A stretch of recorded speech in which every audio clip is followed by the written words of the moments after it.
Vídeo 18 do Estatuto dos Servidores Públicos Civis do Estado de Minas Gerais. Nós paramos na aula passada no artigo 270, que dizia que, fora dos casos incluídos no artigo 269, a importância da indenização poderia ser descontado do vencimento ou remuneração, não excedendo a quinta parte, do exemplo do R$1.000, R$200.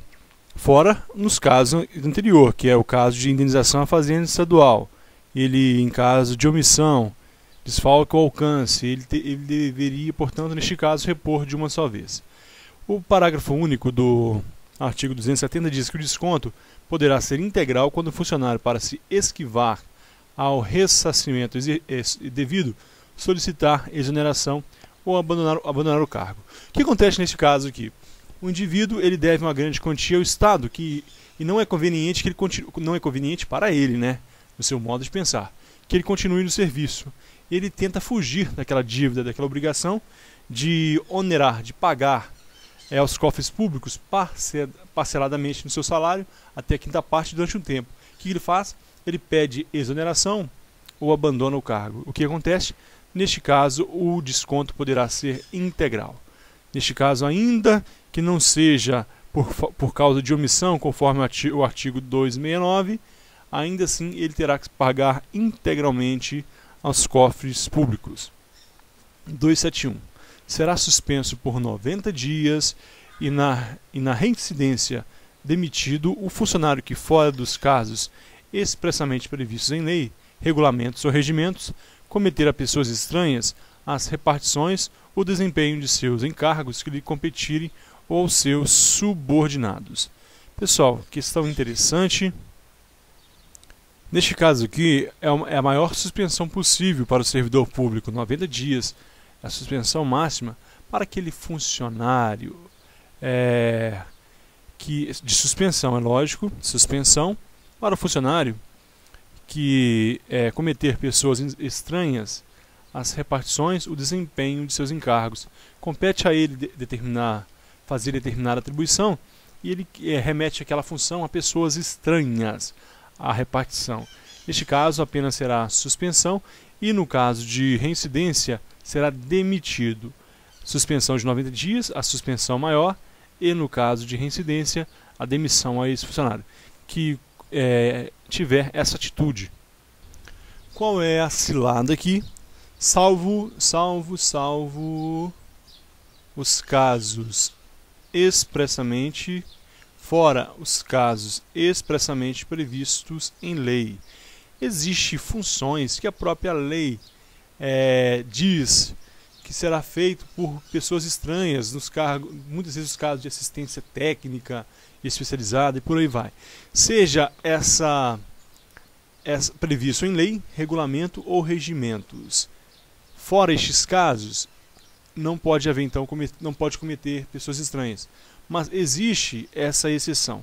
E essa exceção você deve observar que pode ser o caso de delegação de função, pode ser o caso de avocar função, quando a autoridade superior avoca para si uma função de um subordinado.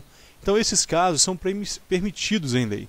Então, fora esses casos não pode, mas existe essa exceção, e essa exceção pode ser armadilha na hora da prova. 272. A infração do disposto no artigo 162 importará a perda total do vencimento ou remuneração, e se a ausência exceder a 30 dias ou mais, demissão por abandono de cargo. O artigo 162 diz o seguinte: findada a licença médica, um funcionário deverá assumir imediatamente o cargo, salvo se for caso de prorrogação ou até mesmo de aposentadoria. Vamos supor que ele estava de licença médica e ele não voltou. O que vai acontecer? Ele vai perder totalmente a remuneração dos dias em que ele não trabalhou. E se essa ausência exceder a 30 dias, demissão por abandono de cargo. Demissão por abandono de cargo se exceder a 30 dias. Se for 30 dias, ainda não. Se exceder 31 dias, demissão por abandono de cargo. Nós sabemos que sempre, para que haja demissão, deve haver o processo. Vai haver o processo administrativo e vai ser dado a ele a ampla defesa de contraditório, aquele que está sendo acusado, para que ele possa se defender. 273. A responsabilidade administrativa não exime o funcionário da responsabilidade civil ou criminal, que no caso couber, nem o pagamento da indenização a que ficar obrigado o exime da pena disciplinar em que incorrer. Eu falei isso já uma vez e vou repetir. As instâncias criminal, penal e administrativa, é o melhor, criminal, civil, penal, civil e administrativa, não estão interligadas diretamente. Uma não depende da outra. E aqui o 273 está dizendo que a responsabilidade administrativa, por exemplo, de pagar uma suspensão, a demissão, não exime o funcionário da responsabilidade civil. Ele deveria pagar uma multa, mas foi pagar uma multa ou indenização civil e ele foi, portanto, demitido. Não importa, ele vai ter que mesmo assim pagar a multa civil. Ou criminal, ou responder criminalmente. E ainda nem o pagamento da indenização que ficar obrigado o exime da pena disciplinar que incorrer. Ele pagou a indenização que foi imposta pelo judiciário ou pela administração. Mesmo assim, ele vai responder a sanção disciplinar, seja por repreensão, seja por suspensão ou outra. Uma não exime a outra. A aplicação de uma pena não exime a outra. Artigo 274. A autoridade que deixar de proferir o julgamento em processo administrativo no prazo marcado no artigo 229 será responsabilizada pelos prejuízos que advierem do retardamento da decisão. Este caso aqui do artigo 274 é o seguinte: a autoridade administrativa, após o processo administrativo, ela tem 60 dias improrrogáveis para decidir. Ela tem 60 dias. Se ela não proferir a sua decisão nesses 60 dias e ocasionar a omissão dessa decisão, ou ocasionar qualquer prejuízo, seja econômico, financeiro, seja os prejuízos que forem, qualquer prejuízo, o que ocorre, essa autoridade vai ser responsabilizada. Se for pelo prejuízo financeiro, ela vai ser responsabilizada pecuniariamente. Se for outros prejuízos, civil ou administrativo, ela vai responder civil administrativamente, ou até mesmo penal. Se for, por exemplo, um caso de prevaricação, ela vai responder então por esses prejuízos. Se não, decidir no prazo de 60 dias. Das disposições finais e transitórias. Reta final do nosso vídeo, pessoal. Disposições finais e transitórias. Eu quero deixar bem claro para você que nessas disposições finais e transitórias há alguns assuntos que nós vamos saltar. Por quê? São assuntos que não caem em prova, são assuntos que vieram para justificar algum fato da lei, outros vieram falar exclusivamente da Polícia Civil e não caem nem mesmo na prova da Polícia Civil, então não compete a nós. Aquilo que não cai em prova, eu vou dizer a vocês, isso nós não vamos estudar porque não cai em prova. 275. A nomeação de funcionários obedecerá à ordem de classificação dos candidatos habilitados em concurso. Isso é lógico. Primeiro lugar, primeiro convocado. Segundo lugar, o segundo convocado. Eu posso fazer um concurso sem chamar o primeiro lugar? Posso. Só que eu só posso chamar o primeiro lugar do segundo concurso após chamar o último lugar do primeiro concurso. Então, a nomeação de funcionários obedecerá à ordem de classificação dos candidatos habilitados em concurso. 276. É vedado ao funcionário trabalhar sob a ordem de parentes até o segundo grau, salvo quando se tratar de função de imediata confiança e de livre escolha, não podendo exceder a 2 o número de auxiliares nessas condições. Observe nesse artigo 276 que em 1952 o legislador estadual já se preocupou com o nepotismo. É vedado ao funcionário trabalhar sob as ordens de parentes até segundo grau. Então, não posso, um servidor público, trabalhar numa repartição onde for parentes até segundo grau. Agora, existe exceção, salvo quando se tratar de função de imediata confiança, função de confiança e de livre escolha, aquele cargo de comissão, aquele cargo comissionado, aquele cargo de livre nomeação e exoneração, não podendo exceder a 2 o número de auxiliares. Então eu posso colocar 2 parentes para me auxiliar. Eu sou um funcionário do Estado, o governador pode colocar 2 parentes ali para trabalhar as suas ali de chefia imediata. Somente 2 parentes. Em regra, não posso. Parente até 2º grau é vetado. Salvo função de imediata confiança. Função de confiança e de livre nomeação e exoneração até o número de 2 nessas condições. Não pode, a regra não pode. Um servidor efetivo, o sobrinho do governador passou no concurso público e vai trabalhar diretamente lá como auxiliar administrativo, porque ele passou para auxiliar administrativo. Não pode. Só se for salvo, o livre, os cargos de livre nomeação. Eu falei sobrinho, é até 2º grau. Então preste atenção. Somente 2º grau. Então um filho não poderia. Um pai não poderia. Continuando. Artigo 277. Poderá ser estabelecido o regime de tempo integral para os cargos ou funções que a lei determinar. Então, pode haver, portanto, segundo a lei, poderá, olha, é uma norma constitucional de eficácia limitada. Poderá haver, então pode haver cargos no Estado de Minas Gerais em que o funcionário vai estar 24 horas a serviço, à disposição do serviço público. Isso pode ser criado pelo Estado. Pode ser criado algumas funções. Se você for analisar a carreira do agente de segurança penitenciário, ele está trabalhando ali suas 40 horas semanais, normalmente 160 horas por semana, mas na realidade ele fica o tempo todo sobre aviso.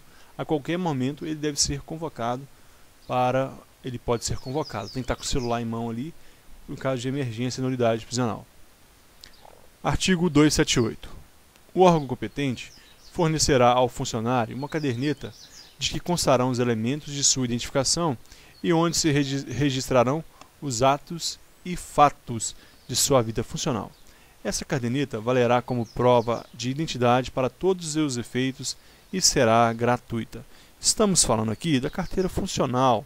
A caderneta, em 1952, era caderneta. Não se preocupe com o artigo 278, porque não cai em prova. Continuando, 279. Consideração da família do funcionário, desde que viva as suas expensas e constem do seu assento individual. Aquelas pessoas que constam no seu assentamento individual poderão ter algumas regalias, por exemplo, na ausência, no falecimento, eles poderão entrar com processo para, por exemplo, apagar uma mancha do histórico profissional, para a reabilitação administrativa. Qualquer um que estiver nesse assento funcional poderá fazer. A reabilitação, neste caso aqui, é para limpar o nome, aquela imagem que ficou ruim daquele falecido, ou até mesmo para possíveis indenizações. Consideração da família do funcionário, desde que viva as suas expensas e conste do seu assentamento individual. O cônjuge, filhas enteadas, sobrinhas, irmãs solteiras ou viúvas. Os filhos enteados e sobrinhos e irmãos menores de 18 anos ou incapazes de qualquer idade. Os pais, netos, avós, os amparados pela delegação do pátrio poder. Neste caso aqui nós temos, por exemplo, os adotivos. Esses 7, desde que vivam às expensas e conste do seu assentamento individual.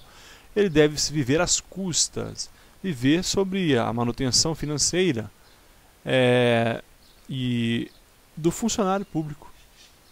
Então vai constar ali e deve constar no seu assentamento individual. Vai estar registrado ali no seu prontuário que ele é o seu cônjuge, que essa filha, enteada, sobrinhas, irmãs vivem nas suas custas, vivem nas suas despesas. Os filhos, enteados, sobrinhos, irmãos menores de 18 anos, desde que vivam as custas, os pais, os netos, avós e esses amparados pelos pátrio poder, os casos adotivos. Artigo 280. Os prazos previstos neste estatuto serão todos contados por dias corridos, salvo as exceções previstas na lei. O que você vai entender? Pouco provável que caia em prova. mas para você entender, se você for estudar novamente a lei ou reler, o que acontece? Se estiver citando assim, os prazos, por exemplo, o processo administrativo, neste caso, será 60 dias. Se não estiver escrito expressamente dias úteis, serão dias corridos. A regra é dias corridos. Segunda, terça, quarta, quinta, sexta, sábado, domingo, feriado, 60 dias corridos. A regra é corrido, salvo exceções previstas em lei. A exceção deve ser expressa. A exceção deve estar escrito lá, dias úteis. Aí sim, você vai considerar dia útil. Se tiver 60 dias, entenda dias corridos. Se for dias úteis, deve estar expresso, dias úteis. Artigo 281. O provimento nos cargos e transferências, a substituição e as férias, bem como o vencimento e as demais vantagens dos cargos de magistério do Ministério Público, continuam a ser regulados pelas respectivas leis especiais, aplicadas subsidiariamente às disposições deste Estatuto. Preste atenção aqui, pessoal. O Ministério Público, as carreiras do magistério no Estado, os professores estaduais e o Ministério Público, os promotores de justiça, desembargadores estaduais. Existe lá na lei das carreiras dele as disposições sobre os provimentos de cargos e entre outras coisas. Elas serão aplicadas subsidiariamente às disposições desse estatuto, ou seja, primeiramente vai ser aplicado o que está no estatuto aqui, Estatuto do Servidor Público do Estado de Minas Gerais. Agora, as lacunas que não forem preenchidas por este estatuto, aí sim vai ser aplicada subsidiariamente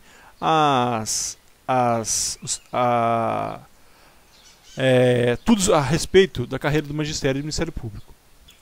O provimento, por exemplo, do cargo do professor vai ser por concurso público. Concurso público está disciplinado aqui neste estatuto, mas lá no estatuto do magistério vai haver algumas particularidades, então vai ser aplicado subsidiariamente. Aquilo que não preencher, não satisfizer, não for satisfeito pelo Estatuto do Servidor Público, vai ser completado, vai ser subsidiariamente pelo Estatuto lá do Magistério. E assim também a carreira do Ministério Público. Então, o provimento de cargo, transferência, substituição, férias, vencimentos e vantagens destes dois cargos continuam a ser responsabilizados, regulados pelas leis especiais, a lei especial dessas carreiras, aplicadas subsidiariamente às disposições desse estatuto. Ou seja, primeiro o estatuto, no que não couber, no que não for suficiente esse estatuto, será aplicado aquilo que estiver na lei da carreira especial. Este foi o artigo 281. Pessoal, o artigo 282 ele vem tratar de outro assunto, começa outro assunto diferente dessa linha que nós estamos estudando nesse vídeo. Então nós vamos, a partir do próximo vídeo, falar do artigo 282 e já encerrando o nosso estudo sobre o Estatuto. Como não vai dar para terminar, vai ficar extenso demais esse vídeo, no próximo, então, nós teremos, então, portanto, o último vídeo, encerraremos o Estatuto do Servidor Público do Estado de Minas Gerais no próximo vídeo, e aí, então, faremos mais um com aquela tabela que eu prometi da linha do tempo. Eu deixei essa tabela por último, porque para não cortar o assunto, e também porque vai ficar mais fresco na sua memória, na hora da prova, a linha do tempo com o processo administrativo. Muito obrigado e até a próxima.